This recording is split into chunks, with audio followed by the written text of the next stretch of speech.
नमस्कार, स्वागत है आप सभी का गणेश एस्ट्रो हेल्प में। मैं हूं डॉक्टर दिलीप और आज हम बात करेंगे बकरी ग्रहों के बारे में। मई के महीने में हमने जो मई का राशि का जो मैंने बताया था उसके बारे में, उसमें वक्री ग्रहों को थोड़ा सा छोड़ दिया था, क्योंकि अगर वक्री ग्रहों को भी उसमें ही शामिल किया जाए तो बहुत बड़ा हो जाएगा, बहुत ज़्यादा एलोबरेशन करना पड़ेगा उसमें। तो वक्री ग्रहों के बारे में अलग से देना बहुत ज़रूरी है इस महीने में, खासकर क्योंकि तीन तीन ग्रह वक्री हो रहे हैं और वो भी ऐसे ग्रह जो बहुत महत्वपूर्ण हैं, गुरु, शनि और शुक्र। तीनों के तीनों वक्री होंगे और बहुत पास पास वक्री होंगे। 11 तारीख को आपके शनि वक्री हो जाएंगे, 13 तारीख को शुक्र और 14 तारीख को गुरु वक्री हो जाएंगे। अब तीन तीन ग्रह वक्री हैं, 2 ग्रह तो हमेशा वक्री रहते ही हैं, राहु और केतु। तो आपके 9 ग्रहों में से 5 ग्रह वक्री जा रहे हैं। चंद्रमा और सूर्य तो कभी होते नहीं, तो काफी हद तक जो ग्रह हैं वो वक्री जा रहे हैं, वक्री हो रहे हैं। तो इसका क्या असर होगा, क्या हम इसका इंटरप्रिटेशन कर सकते हैं, क्या आम जनता पर असर होगा, पहले तो हम उसकी बात कर सकते हैं थोड़ी सी, और फिर आपकी राशि पे बात करेंगे, आपकी अपनी राशि पर। तो पहले हम अगर ओवरऑल बात करें तो वक्री ग्रह है क्या। भाई ग्रह तो कभी वक्री होते नहीं है रियली में, तो वो ऐसा लगता है, ऐसा महसूस होता है। बाकी ग्रह तो चलते रहते हैं, चाहे वो शनि हो या आपके शुक्र हो या गुरु हो, वो हमेशा अपने ही रास्ते पर, अपनी स्पीड उनकी कम ज़्यादा होती है, क्योंकि इलिप्टिकल जो ऑर्बिट होता है, जब सूर्य के पास होते हैं, वो सूर्य के चारों तरफ घूमते हैं, हमको लगता है वो हमारे चारों तरफ घूम रहे हैं, तो थोड़ा तेज हो जाते हैं। जब उससे दूर जाते हैं थोड़ा मध्यम, पहले मध्यम फिर कम हो जाते हैं। फिर जो पृथ्वी है वो भी सूर्य के चारों तरफ घूम रही है, तो सूर्य की, पृथ्वी की और ग्रहों की जो स्पीड है उसके आगे बढ़ने पीछे बढ़ने से हमको ऐसा लगता है कि कोई ग्रह पीछे जा रहा है। ये ठीक उसी तरह जैसे कि कई बार रेलगाड़ी में हम बैठे होते हैं और कोई गाड़ी अगर हमसे धीरे जा रही है तो ऐसा लगता है पीछे जा रही है भाई।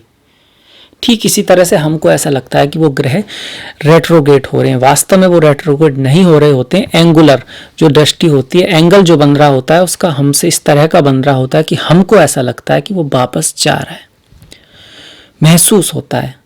तो हमारे जो पूरा का पूरा जो ज्योतिष है उसी के ऊपर है कि जो दिख रहा है उसके अकॉर्डिंग हम अपनी प्रेडिक्शन करते हैं, हम अपना रिजल्ट निकालते हैं, जो जैसा लग रहा है, जैसा प्रतीत हो रहा है उसके अकॉर्डिंग। इसीलिए लग्न चार्ट की इतनी इंपॉर्टेंट है। चरित्र चार्ट में जो ग्रह वहाँ है, और लग्न चार्ट में जो ग्रह जो दिख रहा है, योग वहीं से देखे जाते हैं, कॉम्बिनेशन वहीं से देखे जाते हैं, और सारा का सारा ज्योतिष उसी के ऊपर है जो प्रतीत हो रहा है। तो ये तो हुआ हमारा मैथमेटिकल, एस्ट्रोनॉमिकल, ज्योतिषी का जो गणित वाला पार्ट है, थोड़ा सा उसके बारे में। अब थोड़ा सा फलित के बारे में बात करें कि वक्री ग्रह होते क्यों हैं, क्या चक्कर क्या है इसका। तो वक्री ग्रह, एक्चुअली वक्री का मतलब होता है रेट्रो, इंग्लिश में रेट्रो हो गया, और वक्रत्व का मतलब होता है कोई चीज़ थोड़ी सी नॉर्मल नहीं है, वक्रत्व है, उस वक्र है, सीधी नहीं है, उसके स्वभाव में थोड़ा सा अलग है, और चीज़ों से अलग है। तो जिन व्यक्तियों की कुंडली में ये ग्रह होते हैं, जो भी ग्रह होगा उसकी कारक अवस्था से जुड़ी हुई चीजें में थोड़ा सा अलग सा गुण मिलेगा, औरों से कुछ अलग मिलेगा। जैसे किसी का अगर गुरु वक्री है तो या तो वो व्यक्ति बहुत ही ज्यादा अपने धर्म को मानेगा और दूसरों के धर्म को हो सकता है ना माने, या फिर उसका बहुत ही प्रैक्टिकल नजरिया होगा, बहुत ही प्रैक्टिकल होगा, अपना अलग ही सोच होगी, या फिर वो सारे धर्मों को मानता हो पर कुछ ना कुछ अनयूजुअल सा लगेगा आपको औरों को देखते हुए। इसके साथ साथ ऐसा कहा जाता है कि वक्री ग्रह जो होता है अपने घर से पिछले घर का रिजल्ट देता है।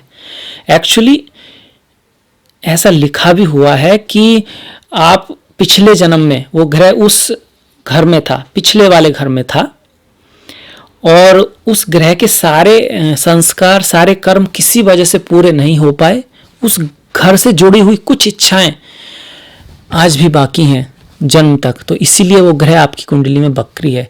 बहुत कार्मिक ग्रह होते हैं वक्री, पिछले जन्म से जुड़े हुए व्यक्तियों को आपके जीवन में लाते हैं, और कुछ जो कर्म आपके जो बचे हुए हैं उनका निपटारे के लिए ये वक्री होते हैं। पर ये हमेशा अच्छे हों या बुरे हों ये अलग टॉपिक है। वक्री ग्रह अच्छा भी हो सकता है और बुरा भी हो सकता है।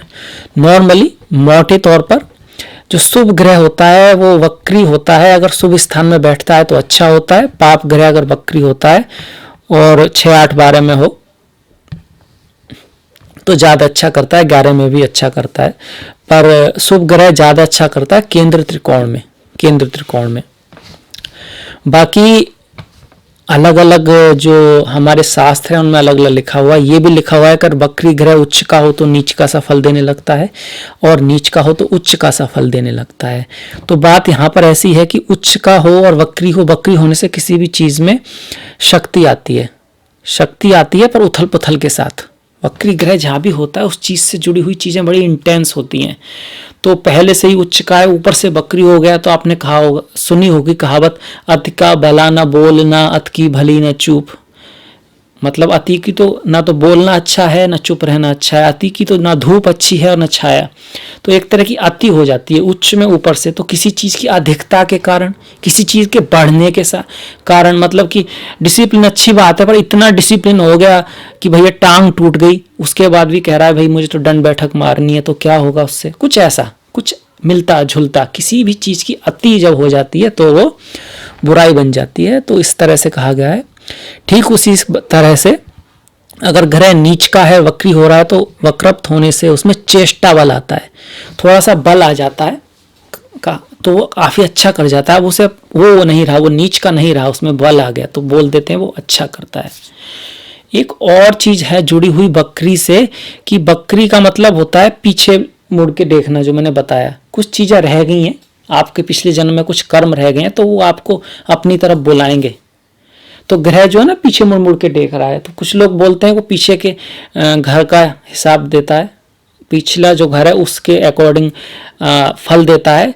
यहाँ तक है कि उसकी दृष्टियाँ भी कुछ उसमें तो पिछले घर से ही काउंट करते हैं। खासकर कि नाड़ी में बोलते हैं कि पिछले घर से ही काउंट करें तो अच्छा है। वैसे वास्तव में प्रैक्टिकली में सही भी है, पिछले का भी देता है और जहाँ बैठा है वहाँ का भी देता है। इसके साथ साथ वक्री ग्रह जिन घरों का स्वामी होता है उनके फलों को बढ़ा देता है। तो अगर वो आपकी कुंडली में अच्छे ग्रहों का स्वामी है तो अच्छी बात है, और जहाँ बैठेगा वहाँ थोड़ा सा डिस्टर्बेंस लाएगा, थोड़ा सा उथल फुथल लाएगा, क्योंकि बकरी है ना, ताकत से तो भरपूर है पर मन में उसके जो है वो थोड़ा क्या कह सकते हैं, बहुत ही ज़्यादा एक्साइटमेंट में है, शांति नहीं है। जब शांति नहीं है तो कुछ ना कुछ तो वो बोलते हैं ना कि भाई जल्दी का काम शैतान का काम। तो इस तरह से थोड़ी हड़बड़ाहट रहेगी उस चीज़ के लिए, कुछ ना कुछ इस तरह का कर्म रहेगा आपका, पिछले जन्म का उस चीज़ से जुड़ा हुआ कर्म रहेगा। एग्जाम्पल पे अगर गुरु बकरी है तो आपके गुरु से, ज्ञान से, कुछ इस तरह का, बड़े भाई से कुछ इस तरह का हो सकता है। शनि बकरी है तो नौकरों से, बूढ़े लोगों से, अपने से बड़ों से कुछ आपका कर्म हो सकता है। तो इन चीज़ों का ध्यान रखना है। बकरी ग्रह अगर चंद्रमा से षष्टम आ जाए तो और भी कार्मिक हो जाता है, और भी कार्मिक हो जाता है। तो उस चीज़ में उसका खास ख्याल रखना होता है। खैर इसके बाद हम बात करेंगे आपकी राशि के ऊपर और क्या रिजल्ट आएगा आपके लिए। ये तो हमने ओवरऑल बात की वक्री के लिए, आपकी राशि के लिए। तो आइए बात करते हैं आपके लग्न के बारे में, आपकी राशि के बारे में। आपके लग्न में राहु बैठे हुए हैं या राशि में राहु बैठे हुए हैं। लग्न का मतलब आपका पहला घर और राशि का मतलब जहाँ पर आपका चंद्रमा है। आपके सप्तम में केतु हैं, अष्टम में गुरु और शनि बैठे हुए हैं। तो शनि की ढैया आप पर चालू है। मंगल नवम भाव में आ रहे हैं, शुक्र 12वें भाव में है और सूर्य भी 12 में है, बुध भी 12वें भाव में है। शुक्र का गोचर चंद्रमा से, अगर आपकी राशि मिथुन है तो अच्छा है, चंद्रमा से 12वें भाव में अच्छा है। लग्न से भी ठीक ठाक है क्योंकि वो अपनी ही राशि में बैठे हुए हैं। कोई भी ग्रह अगर अपनी राशि में होता है तो अच्छा रिजल्ट देता है। शत्रु राशि में होता है, नीच राशि में होता है, दुश्मनों से घिरा होता है तो बुरा रिजल्ट देता है। यहाँ पर जो शुक्र हैं जो रेट्रोगेट हो रहे हैं वो बुध के साथ हैं और लक्ष्मी नारायण योग बनाकर बैठे हुए हैं। शुक्र माता लक्ष्मी से और बुध श्री नारायण जी से रिलेटेड हैं, जुड़े हुए हैं। मंगल नवम में आना बहुत ज़्यादा अच्छा नहीं है, पिता के साथ थोड़ा संबंधों में खटास आ सकती है, बॉस के साथ संबंधों में खटास आ सकती है। और यहाँ से जो मंगल है वो आपके 12वें भाव को देख रहे हैं, तो कुछ खर्चा बर्चा ला सकते हैं। आकर्षण रहेगा विपरीत लिंगी के प्रति, लड़कियों को लड़कों के प्रति, लड़कों को लड़कियों के प्रति, स्त्रियों को पुरुषों के, पुरुषों को स्त्रियों के प्रति जो आकर्षण होता है उसको बढ़ाएंगे, क्योंकि शुक्र जो है वो कामना के प्रतीक हैं, शुक्र काम के प्रतीक हैं, भोग विलास के प्रतीक हैं, तो उसमें आपकी रुचि को बढ़ाएंगे मंगल यहाँ से, क्योंकि 12वां घर तो होता ही है सया सुख का, बैड प्लेजर का, और वहाँ पे बुध भी हैं और शुक्र भी हैं, तो ये अच्छा है। बुध और शुक्र का आराम मिलेगा आपको, इंजॉयमेंट, भौतिक सुख जो है वो मिलेंगे, वो कुछ ज़्यादा भी हो सकते हैं, तो इस बात का थोड़ा ध्यान रखना है। हमारा जो मेन कंसर्न है, हमारा जो मेन टॉपिक है वो है वक्री ग्रहों के ऊपर। तो वो जो लाल रंग में मैंने दिखाए हुए हैं, गुरु, शनि और शुक्र। गुरु जब वक्री होंगे तो एक घर पीछे का प्रभाव देंगे, और यहाँ की जो चीज़ें हैं उसमें थोड़ी सी रिकवरी होगी।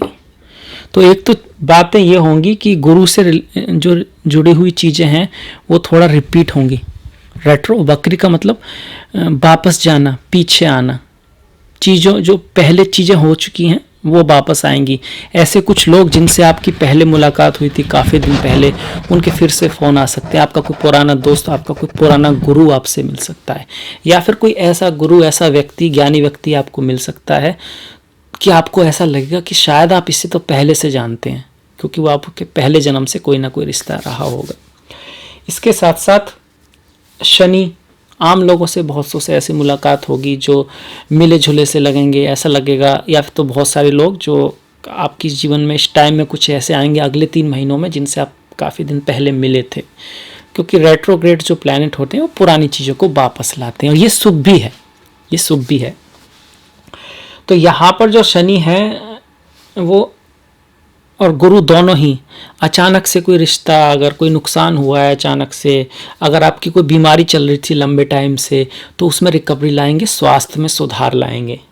इसके साथ साथ अगर आपके जो रिश्ते हैं, आपकी जो शादी की जो लाइफ है उसमें कोई प्रॉब्लम चल रही थी, उसमें भी सुधार आएगा, उसमें सुधार आएगा। और आपके जो इन लॉज हैं, आपके जो सास ससुर हैं, उनसे अगर आपकी कोई अनबन चल रही थी, साले के साथ आपकी अनबन चल रही थी, साली के साथ, पत्नी के रिश्तों के साथ, पति के जो रिश्तेदार हैं उनके साथ, उसमें सुधार आएगा, क्योंकि ये 8वें घर की चीज़ों में रिकवरी लाएंगे। कोई लॉटरी लग सकती है, अचानक से कोई पैसे वैसे का चांसेस बन सकता है, क्योंकि यहाँ से ये 8वें घर के दोनों ग्रह सामने वाले दूसरे घर को देख रहे हैं, जो कि धन को दिखाता है, बैंक बैलेंस को दिखाता है। पर 8वें घर का जो धन होता है वो अचानक से आता है, या फिर किसी दुर्घटना के बाद से, बीमे के बाद से भी आ सकता है, बीमे की टैक्स का कुछ प्रॉब्लम चल रहा है वो सॉल्व हो सकता है इस टाइम में। तो आपके लिए तो अच्छे ही हैं 3 महीने, क्योंकि आपकी जो ढैया चल रही थी उसका प्रभाव कम हो जाएगा। गुरु और शनि दोनों ही सप्तम का रिजल्ट देने लगेंगे। शनि भी सप्तम में अष्टम से बेटर हैं, और गुरु तो बेटर है ही, तो आपके लिए अच्छा समय है। शुक्र की बात करें तो आपका कुछ नुकसान हुआ हो पिछले टाइम में, जो खर्चे हुए हों, उसमें थोड़ी सी शुक्र सुधार लाने की कोशिश करेंगे। कहीं से पैसा आएगा तभी कोई सुधार आएगा। इसके साथ साथ शुक्र आय बढ़ाने की कोशिश करेंगे, आपके पैसे का कोई सोर्स बनाने की कोशिश करेंगे, क्योंकि वो यहाँ से अपने से पिछले वाले भाव का रिजल्ट देंगे, जो कि 11वां भाव है। तो इसमें कोई महिला दोस्त, कोई महिला आपके साथ की दोस्त महिला, आपकी बहन, आपकी माता, या तो उनकी सलाह या उनके ज़रिए कहीं कोई ना कोई फ़ायदा होने के चांसेस है। उनकी बात अगर आप सुनेंगे तो आप फ़ायदे में रहेंगे, ऐसा बता रहा है आपका जो 3 जो बकरी ग्रह हैं उनका जो रिजल्ट है। 3 ग्रह बकरी हो रहे हैं। इसमें सलाह यही है कि नई चीज़ें जो मैं कह रहा था पहले से ना ट्राई करें, पुराने लोगों से, पुराने दोस्तों से, पुराने संबंधों से, पुराने कॉन्ट्रैक्ट से, या पुरानी ही चीज़ों के थ्रू उन्हीं में कुछ सुधार लाने का कोशिश करें, उन्हीं के थ्रू आगे बढ़ने की कोशिश रहें, तो ज़्यादा भाग्यशाली रहेगा आपके लिए। तो मुझे आशा है आपको ये पसंद आया होगा, अच्छा लगा होगा। तो प्लीज़ लाइक कीजिएगा, सब्सक्राइब कीजिएगा। आपके कुछ प्रश्न हैं, क्वेश्चन हैं तो अवश्य पूछिएगा। और हाँ, ये एक ट्रांजिट का रिजल्ट है जो ओवरऑल मासेस के लिए है, बहुत ही कॉमन होता है। अगर आपको अपने बारे में जानना है तो जन्म कुंडली का देखना जरूरी होता है, क्या योग है, क्या महादशा है, उससे सारी पिक्चर बदल सकती है। तो मिलेंगे फिर इसी के साथ नेक्स्ट वीडियो में। तो ये जो घंटी वाला आइकॉन है उसको दबाना मत भूलिएगा ताकि आपको नोटिफिकेशन मिल सके। और डिस्क्रिप्शन में मेरे फेसबुक और इंस्टाग्राम का लिंक भी है, अगर आपको पसंद आए, आपको मन करे तो आप लाइक कर सकते हैं, फॉलो कर सकते हैं। सपोर्ट्स के लिए धन्यवाद और मिलेंगे फिर नेक्स्ट वीडियो में, तब तक के लिए नमस्कार।